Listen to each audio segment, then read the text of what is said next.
Longsor dan banjir bandang di Tapanuli Utara, Sumatera Utara menewaskan 4 orang.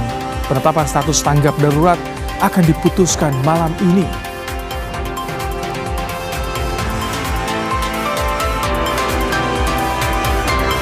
Propam Polres Jakarta Selatan usut kematian Alex Iskandar yang bunuh diri di ruang konseling Mapolres Metro Jakarta Selatan. Alex adalah ayah tiri sekaligus tersangka kasus penculikan dan pembunuhan Alvaro Kiano Nugroho.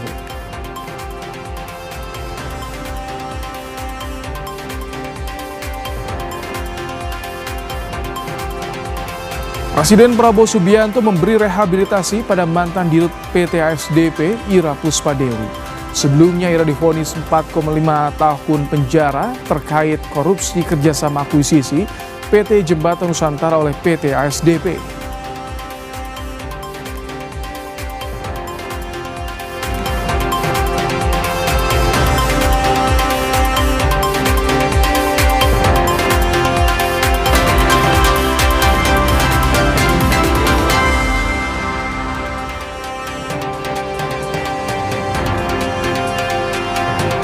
Halo, selamat malam saudara. Anda kembali menyaksikan program Kompas Malam bersama saya Rahmat Ibrahim. Selain 3 informasi tadi, kami juga masih memiliki informasi lainnya untuk Anda di malam hari ini. Langsung saja kita simak informasi pertama di Kompas Malam saudara. Banjir bandang dan tanah longsor di Tapanuli Tengah menewaskan 4 orang yang merupakan satu keluarga. Korban tewas tertimbun longsor.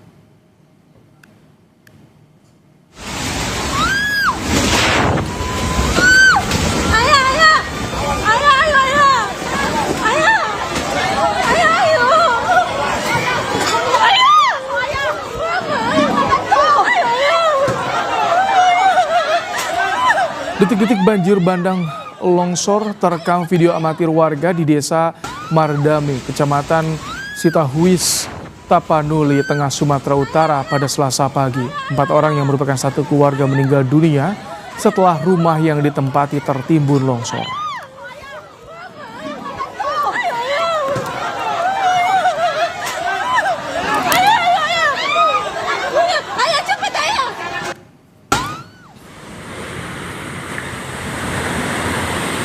Tingginya curah hujan sejak 2 hari terakhir juga mengakibatkan banjir bandang di Hutana Bolon, Tuka, Tapanuli Tengah. Banjir bandang membawa material kayu hingga hampir menutup rumah warga. Warga yang tinggal dekat aliran sungai dan perbukitan diminta waspada mengingat curah hujan masih tinggi.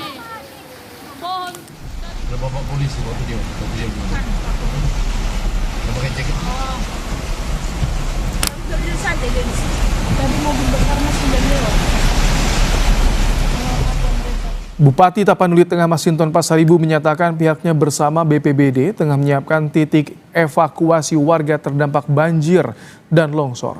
Penetapan status tanggap darurat akan diputuskan malam ini.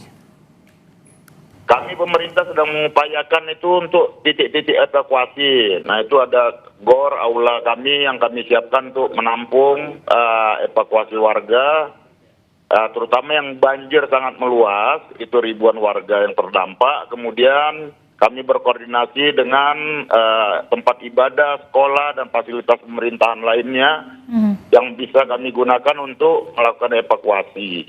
Nah, di situ kami siapkan dapur umum dari Dinas Sosial dan juga pelayanan kesehatan. Tadi Kementerian Sosial juga sedang mengirimkan bantuannya dari Medan untuk digerakkan ke Sumatera, ke wilayah Tapanuli Tengah, dan juga tadi sudah berkoordinasi dengan Pak Gubernur Sumatera Utara. Beliau dalam 2 hari ini juga akan turun ke lokasi. Dan juga tadi sudah kami sampaikan kepada Wakil Ketua DPR RI Pak Sukmi Dasko tentang kondisi di Tapanuli Tengah. Beliau akan sampaikan, laporkan kepada Presiden. Kalau di Tapanuli Tengah sendiri, apakah masih tercatat ada titik-titik yang bisa berpotensi terjadi longsor susulan? Dan terkait dengan jalan, apakah ada yang terputus, Bang Masinton? Iya, beberapa titik jalan, ruas jalan itu terputus. Begitupun dengan akses jalan utama, jalan nasional dari Tarutung ke arah Pandan dan Sibolga. Nah, kemudian beberapa jalan-jalan kabupaten itu juga terputus. Nah, potensi longsor itu masih sangat memungkinkan. Malam ini sampai tengah malam nanti kami akan rapat Forkopimda untuk menetapkan status tanggap darurat. 2 rumah dan 1 bangunan pesantren rusak parah diterjang arus Sungai Batang Malalo, Tanah Datar, Sumatera Barat. Debit air sungai meningkat pasca diguyur hujan dengan intensitas tinggi.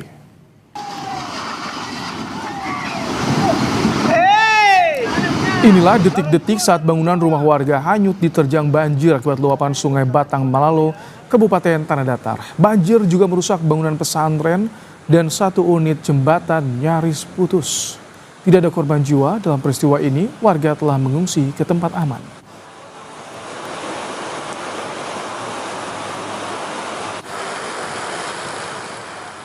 Cuaca ekstrim juga memicu banjir di Padang. 5 kecamatan banjir yang mengalami banjir yaitu Kecamatan Pauh, Koto Tanga, Kuranji, Nanggalo, dan Lubuk Begalung. Lansia dan balita di Kecamatan Koto Tangah mulai dievakuasi karena banjir tak kunjung surut. Warga mengungsi ke tempat yang disiapkan pemerintah setempat.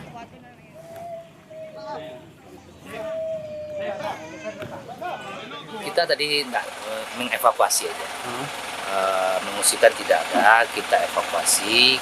Saat air naik kita evakuasi, setelah 2 jam 3 jam air surut lagi, dan mereka kembali lagi, kembali ke rumah masing-masing lagi. Ada berapa rumah yang terdampak ini?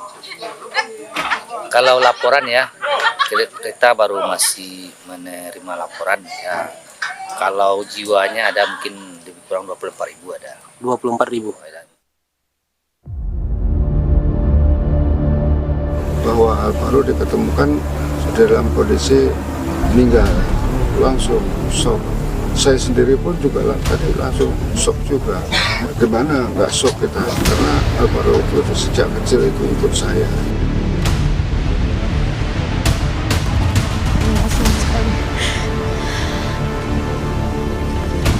Belum bisa banyak jawab. Motif dendam pribadi dengan jadi istri tersangka ini bekerja di luar negeri. Nah, akibat bekerja di luar negeri, dari hasil itu muncul adanya dugaan perselingkuhan yang dilakukan istri.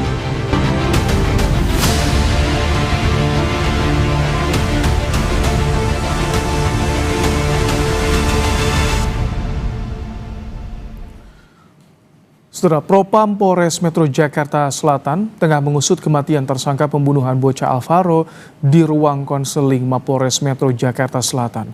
Tersangka adalah ayah tiri korban. Propam Polres Metro Jakarta Selatan telah memeriksa 2 personel yang bertugas menjaga tersangka di ruang konseling. Polisi bilang tersangka disebut tewas bunuh diri saat dititipkan di ruangan tersebut untuk menjalani pemeriksaan medis pasca penetapan tersangka. Belum ada kesimpulan apakah ada kelalaian anggota hingga mengakibatkan tersangka bunuh diri.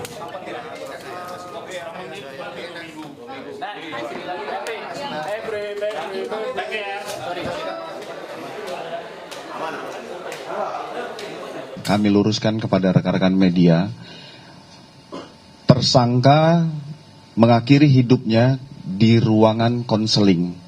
Kenapa di ruangan konseling? Karena status yang bersangkutan sudah tersangka, besok pagi akan dilakukan pemeriksaan medis.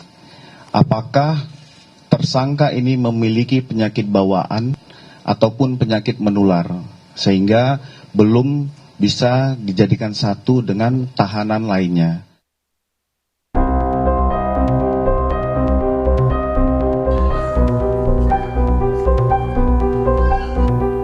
Kabar duka itu datang di tengah penantian panjang keluarga akan kepulangan Alvaro.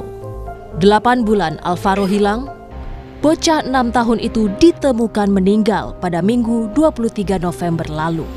Jasad Alvaro ditemukan di bawah jembatan Cilalai, Kecamatan Tenjo, Kabupaten Bogor, Jawa Barat. Bocah malang ini dibuang di tumpukan sampah usai dibunuh ayah tirinya. Remuk hati sang ibu mendengar sang buah hati telah ditemukan dalam kondisi meninggal. Arum, ibunda Alvaro Kiano yang selama ini bekerja di luar negeri langsung pulang ke tanah air. Arum tiba di Jakarta Senin sore 24 November. Ia pun langsung menjalani tes DNA untuk mencocokkan dengan jenazah Alvaro. Tadi sampel DNA-nya udah diambil ya sebelum kesini? Udah. Di mana tadi? Udah dilakukan di rumah sakit Polri. Apa aja tadi yang diambil sampelnya? Dari air liur aja. Terus sama ada sedikit tadi? Wawancara. Mirisnya, Alvaro dibunuh justru oleh orang terdekatnya, yakni ayah tiri. Polisi menetapkan ayah tiri Alvaro sebagai tersangka meski sempat menutupi jejak kriminal dengan berpura-pura mencari Alvaro. Tersangka bahkan sempat melapor ke Polsek. Polisi menyebut motif pembunuhan Alvaro dipicu dendam ke ibu korban. Sang ayah tiri curiga ibu Alvaro selingkuh saat bekerja di luar negeri. Untuk tersangka ini sempat memang datang ke Polsek. Jadi memang dari hasil jejak digital yang kita cari handphonenya pun dia juga berusaha untuk mengelabui bahwa dia berusaha untuk mencari motif dendam pribadi dengan jadi istri tersangka ini bekerja di luar negeri. Nah, akibat bekerja di luar negeri, dari hasil itu muncul adanya dugaan perselingkuhan yang dilakukan oleh istrinya. Sebelumnya Alvaro terakhir terlihat di Masjid Jami Al-Muflihun Bintaro 6 Maret lalu. Jelang maghrib, Alvaro belum juga pulang.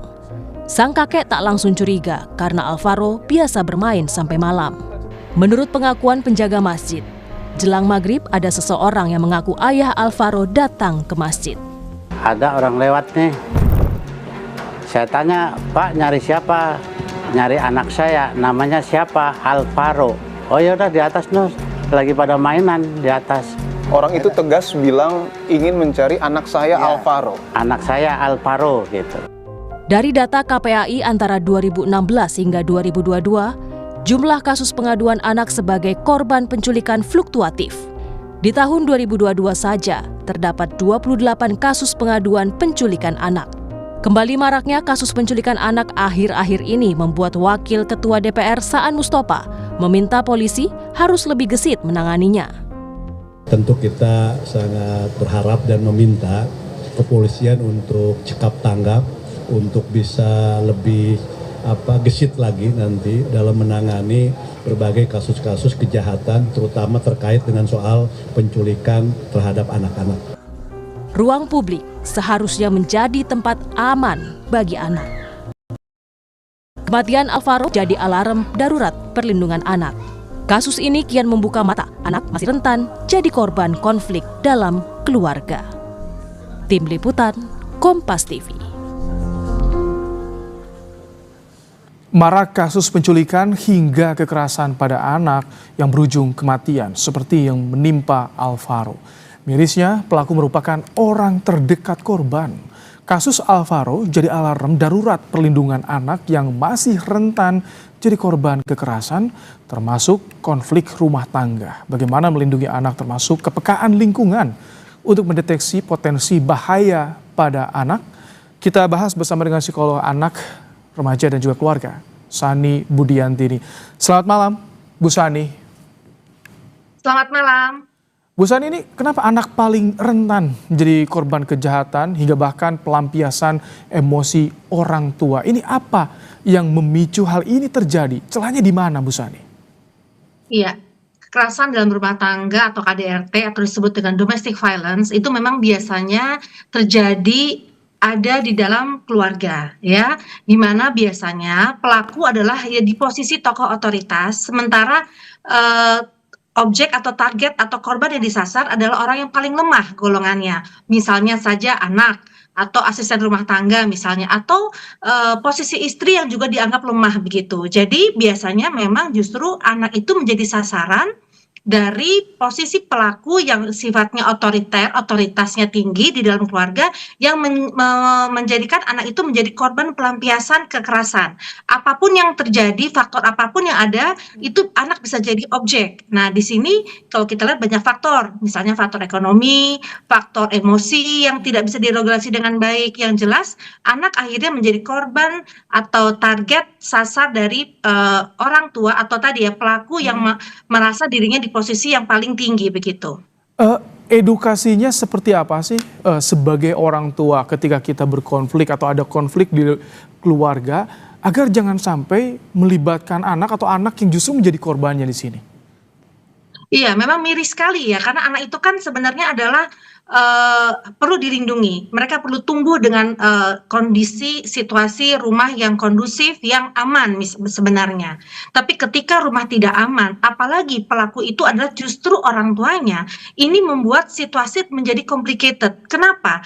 Jarang sekali memang di sini orang luar ya atau orang di sekitar keluarga yang akhirnya bisa mengintervensi untuk membantu masalah ini karena dianggapnya ini privacy keluarga. Tapi yang jelas sebenarnya adalah kalau ini terjadi, tanggung jawab itu adalah kita di keluarga ring 2 itu juga termasuk bertanggung jawab, termasuk tetangga misalnya.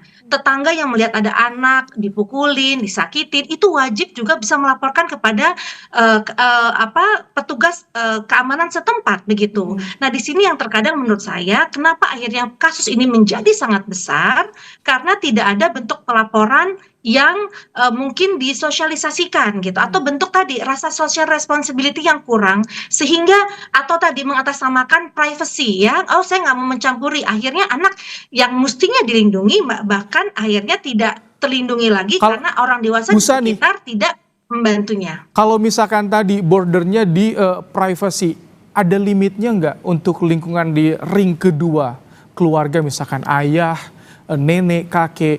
Ketika udah batas limit, oke, ini harus diintervensi agar anak tidak menjadi korban, itu batasannya di mana? Ya, ini menarik sekali pertanyaannya karena justru inilah yang selalu menjadi gray area ya. Apakah ini kita boleh masuk atau tidak? Karena kalau kita tahu KDRT itu kan sifatnya bukan hanya fisik, ada verbal ya, ada attack verbal yang membuat anak menjadi luka batin, psychological bullying ya atau kekerasan dalam psikologis. Anak misalnya diancam ya sampai memang fisik. Nah, ini sebenarnya wawasan ini perlu dipahami dulu oleh kita sebagai masyarakat. Dan ketika kita tahu, kita dengar bahwa ada orang tua yang mengatai anaknya tolol, goblok misalnya, kita boleh sebenarnya mengingatkan bahwa itu sudah masuk ke dalam kekerasan dalam rumah tangga yang disebut dengan verbal attack atau verbal bullying begitu. Nah, ini yang karena wawasan kurang dan ketakutan karena ini masalah privasi keluarga lain, maka membuat justru kasus ini semakin besar dan seperti gunung es ya, yang dilaporkan jauh sedikit lebih kecil dibanding sebenarnya kenyataan yang ada karena tadi ketakutan tidak tahu cara bagaimana mengingatkan atau melaporkan kasus-kasus seperti ini ke dalam ranah yang lebih yang lebih kuat lagi seperti hukum begitu. Bu Sani, kalau regulasi atau aturan sikap dari pemerintah menghadapi banyak kekerasan yang menimpa anak berasal dari konflik keluarga atau ekonomi, intervensi seperti apa yang bisa dilakukan oleh pemerintah agar ini bisa ditekan, bisa dikurangi? Ya, sebenarnya pemerintah tuh kalau kemarin tadi aja saya ada wawancara juga ya, ternyata pemerintah juga banyak sekali melakukan satu sistem ya untuk melindungi anak dan perempuan ya, ada satgas segala macam. Tapi menurut saya sosialisasinya mungkin kurang sampai kepada lini masyarakat atau keluarga terkecil. Kita nggak tahu, kita telepon ke siapa ya kalau ada kasus misalnya kekerasan dalam rumah tangga misalnya. Nah, ini yang menjadi masalah. Sebenarnya sistem sudah ada, satgas-satgas sudah dibentuk tapi tidak menyentuh kita di lini masyarakat. Apakah pemerintah sekarang ini menunggu laporan atau sebenarnya menjemput bola? Menurut saya yang paling efektif dengan adanya sistem yang sudah baik untuk perlindungan anak dan wanita, mestinya kita menjemput bola, menjemput memberitahukan hal-hal tersebut, hal ini kepada masyarakat keluarga terkecil, sehingga kita tahu di puskesmas ada misalnya, kalau ada ini tolong adukan. Nah, ini yang menurut saya sosialisasi yang efektif akan membuat antisipasi ya kasus-kasus ini bisa saja akhirnya mengecil atau berkurang begitu. Baik, terima kasih Sani Budiantini, psikolog anak, remaja dan juga keluarga telah memberikan pandangan di program Kompas Malam hari ini. Saudara Presiden Prabowo Subianto meminta Kemenkes dan Kemendagri mengaudit rumah sakit di Papua imbas meninggalnya ibu hamil usai ditolak 4 rumah sakit.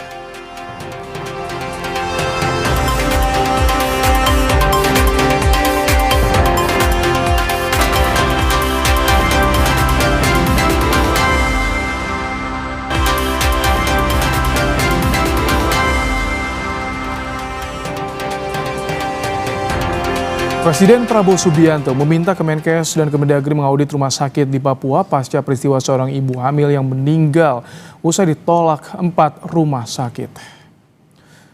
Mendagri Tito Karnavian bilang jika tim Kemendagri dan Kemenkes telah berangkat ke Jayapura, audit dilakukan untuk mengetahui penyebab korban ditolak rumah sakit hingga nyawanya melayang. Saya melapor pada beliau, jadi antaranya itu perintah beliau untuk segera lakukan perbaikan audit, dan saya sudah nyampaikan, saya sudah komunikasi dengan gubernur, sudah. Saya minta gubernur, begitu saya dapat informasi, gubernur Pak Matias Fakiri sesegera mungkin ke rumah korban, keluarga korban, semua dibantu. Yang kedua melakukan audit internal, masalahnya di mana, dikumpulkan rumah sakit itu. Termasuk juga pejabat-pejabat yang di dinas kesehatan dan lain-lain, baik provinsi, kabupaten, dan juga yang swasta. Kementerian Dalam Negeri mengirim tim khusus untuk melakukan investigasi terkait kasus kematian ibu dan bayi usai diduga ditolak rumah sakit di Jayapura, Papua. Tim khusus yang beranggotakan 8 orang tiba di Jayapura pada Selasa siang. Tim akan mulai melakukan pemeriksaan ke RSUD Yowari dan RSUD Abepura pada Rabu besok. Tim khusus akan meminta klarifikasi pemerintah daerah termasuk pihak rumah sakit serta menemui keluarga korban. Siapa, Pak? Tim dari Inspektorat ada 8 orang untuk melakukan pemeriksaan PDTT, pemeriksaan dengan tujuan tertentu. Jadi ada objek yang harus kita lakukan pemeriksaan. Untuk itu kami minta informasi dari Inspektorat Provinsi, kami minta informasi dari Pak Gubernur dan OPD-OPD lainnya. Itu yang bisa. Memang udah banyak informasi yang kami dapat, tapi untuk klarifikasi aja kepada Gubernur. Untuk besok kami baru melakukan pemeriksaan.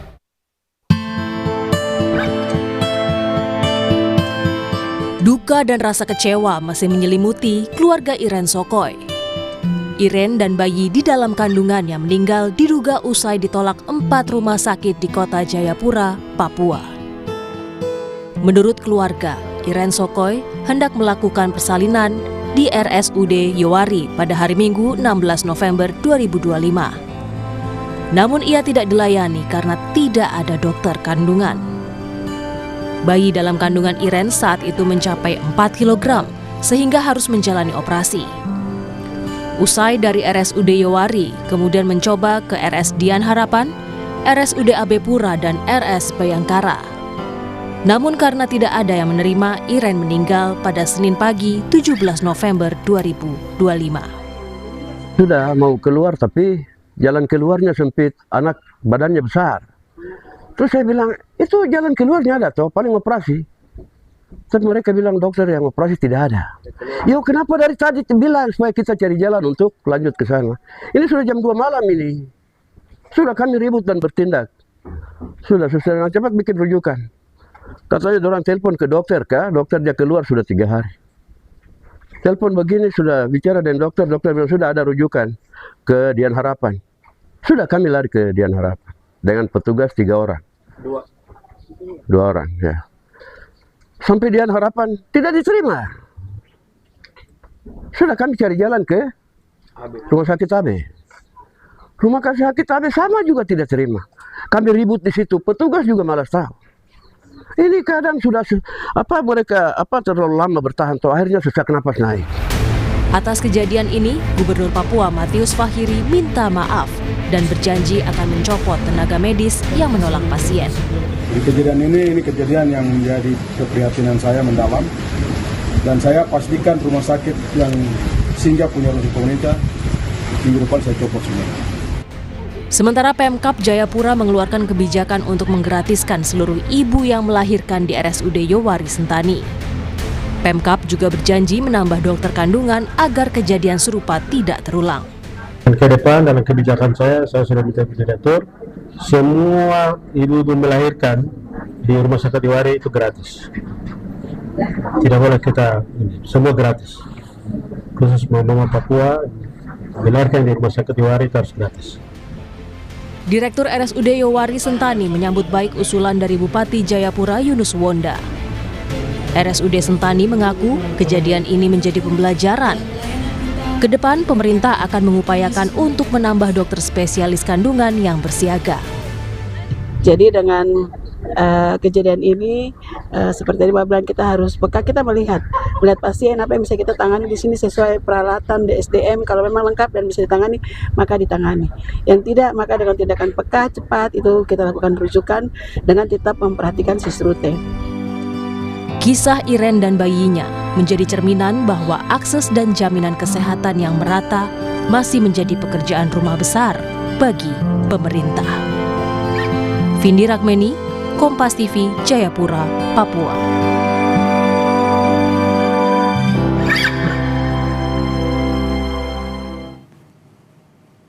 Membahas soal rencana audit rumah sakit di Jayapura pasca menolak ibu hamil, kita tanyakan pada jurnalis Kompas TV, Vindi Rakmeni. Selamat malam, Vindi. Tim Kemendagri dan Kemenkes sudah tiba di Jayapura, jadi nanti auditnya bakal seperti apa, Vindi? Ya, selamat malam Ibrahim. Memang tadi pagi tim dari Kementerian Dalam Negeri dan juga Kementerian Kesehatan sudah tiba di Jayapura untuk melakukan penyelidikan terhadap kasus kematian ibu dan bayi di Jayapura.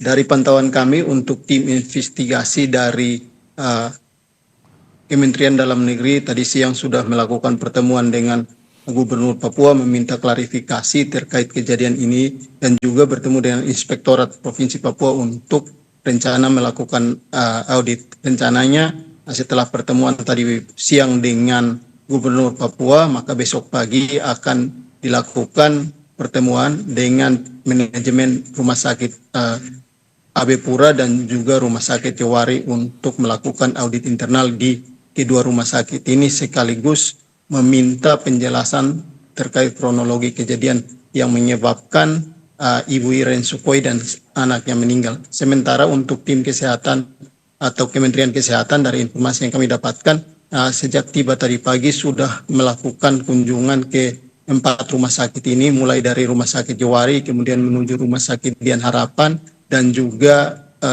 rumah sakit AB Pura dan rumah sakit Bayangkara.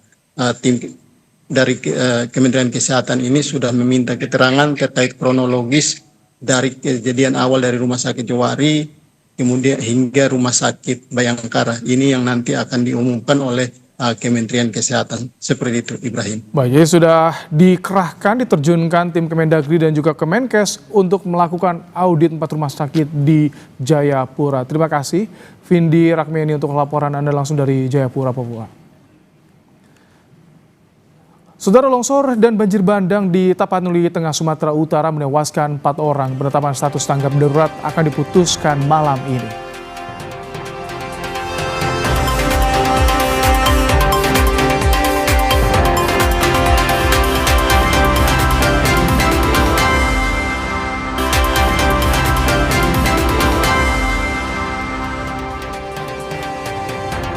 Banjir bandang dan tanah longsor di Tapanuli Tengah menewaskan 4 orang yang merupakan satu keluarga.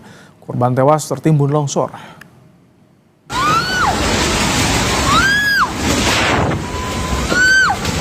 Detik-detik banjir bandang longsor terekam video amatir warga di Desa Mardame, Kecamatan Sitahuis, Tapanuli Tengah, Sumatera Utara pada Selasa pagi. 4 orang yang merupakan satu keluarga meninggal dunia setelah rumah yang ditempati tertimbun longsor.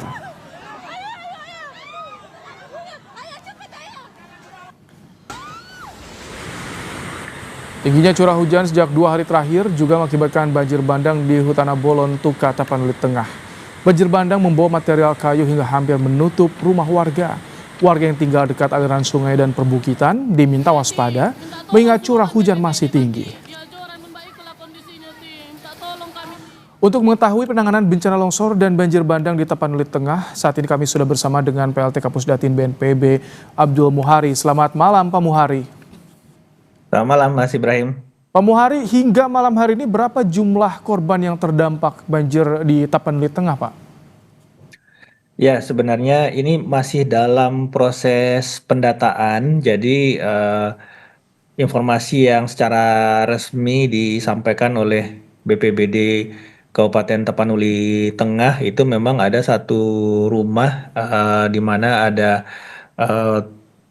berapa anggota keluarga yang kemudian ikut tertimbun, tetapi yang terkonfirmasi saat ini hilang, yang diterima BNPB itu baru satu korban hilang.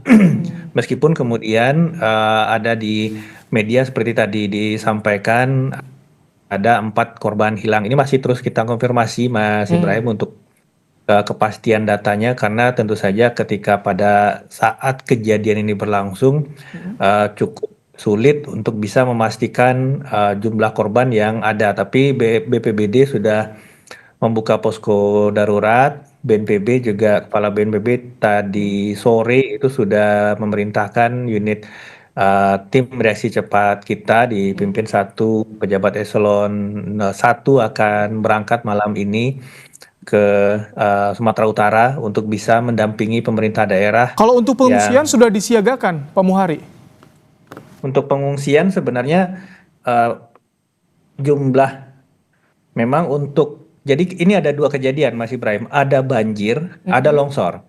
Nah, untuk longsor itu limited, artinya daerah terdampaknya kecil. Jumlah rumah yang terdampak terdampak longsor ini sedikit, berbeda dengan banjirnya. Banjirnya memang ada cukup luas dan ini juga masih kita data. Jadi ini kalau kita bicara pengungsian itu ada dua kejadian. Kalau untuk longsornya sendiri kita masih fokus tadi melihat berapa sebenarnya korban yang terdampak, terdampak, apakah memang harus dibuka pengungsian terpusat dalam satu kawasan atau masyarakat yang terdampak dan berpotensi terdampak kita ungsikan dulu sementara karena hanya beberapa kakak. Nanti kita sambil melakukan kaji cepat situasi. Ini statusnya bagaimana Pak Muhari? Sudah tanggap darurat di Tapanuli Tengah? Saat ini pemerintah daerah sedang membuat SK Bupati untuk penetapan status tanggap darurat. BNPB tetap mendampingi supaya intervensi pemerintah pusat bisa langsung masuk kalau status ini sudah ditetapkan oleh pemerintah daerah. Untuk distribusi logistik bagaimana ke sana? Penanganan korban gimana, Pak Muhari? Untuk pencarian korban saat ini tim SAR sudah bergerak ke lokasi. Sekali lagi kita masih dalam tahap kaji cepat situasi dan melihat benar-benar berapa rumah yang terdampak langsung seperti kita lihat di video amatir ini. Itu ada satu rumah sebenarnya yang terdampak langsung yang memang ada beberapa anggota keluarga di dalam rumah tersebut. Nah, kalau misalkan ini tidak terjadi eskalasi, berarti pencarian akan difokuskan pada satu titik tersebut. Tapi ini masih berkembang karena situasi di situ hingga sore tadi itu masih hujan. Jadi kita masih menunggu hasil update laporan dari BPBD Tapanuli Tengah, Mas Ibrahim. Pak Muhari, jika situasi di sana masih hujan, mitigasi banjir kembali, longsor susulan itu bagaimana Pak? Untuk sementara masyarakat yang berada pada kawasan saat ini terdampak dan yang berpotensi terdampak, untuk sementara kita fungsikan dulu ke tempat yang lebih aman. Nah ini sebagian besar masyarakat mengungsinya mandiri ke tempat keluarga dan kerabat.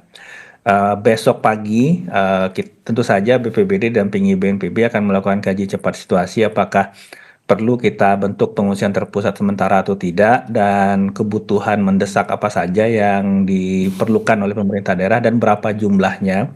Ini nanti akan segera kita penuhi untuk menjamin masyarakat terdampak ini terpenuhi kebutuhan logistiknya. Baik, status sudah tanggap darurat dan besok akan dikaji. Terima kasih Pak Abdul Muhari, Kapusdatin BNPB, telah menyampaikan informasinya di program Kompas Malam hari ini. Terima kasih, Mas Ibrahim. Saudara Presiden Prabowo Subianto memberi rehabilitasi kepada mantan Dirut PT ASDP, Ira Puspadewi.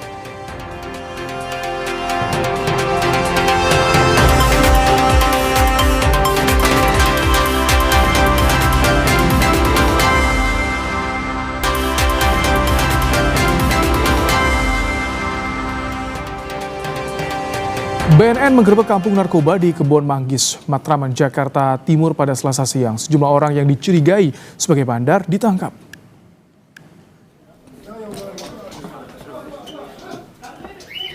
BNN bersama Pomdam Jaya menggerebek kampung narkoba di Jalan Kesatrian Matraman. Satu persatu rumah yang diduga menyimpan barang bukti narkoba digeledah petugas. Sejumlah barang bukti narkoba ditemukan, termasuk alat hisap, senjata tajam, dan hasil penjualan narkoba juga disita petugas. Anjing pelacak dilibatkan untuk menemukan barang bukti narkotika. 25 orang ditangkap dari lokasi penggerebekan ini.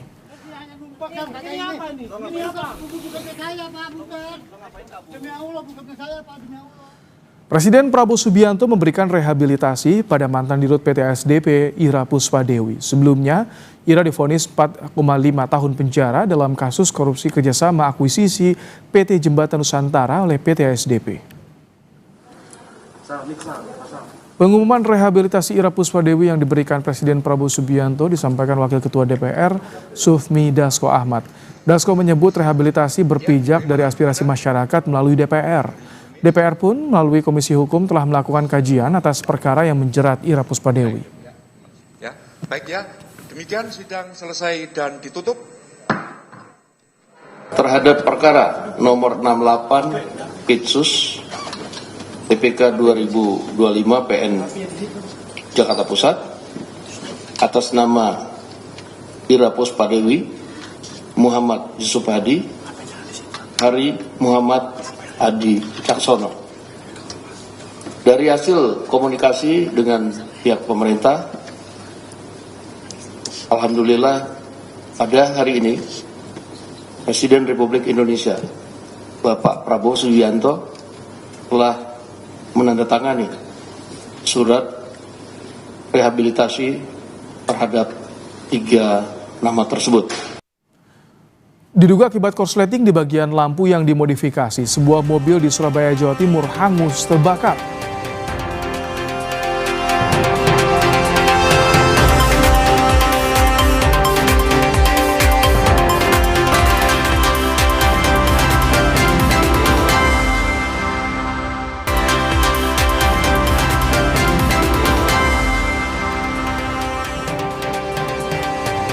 Diduga akibat korsleting bagian lampu yang dimodifikasi, sebuah mobil di Surabaya, Jawa Timur pada Selasa malam terbakar. Tidak ada korban jiwa maupun luka dalam kebakaran ini. Api yang muncul dari bagian mesin mobil semakin membesar saat pengemudi membuka kap mobil. Kobaran api menghanguskan bagian depan mobil. Kebakaran ini membuat pengendara lainnya memilih berhenti atau putar balik. Api baru bisa dipadamkan setelah 20 menit proses pemadaman.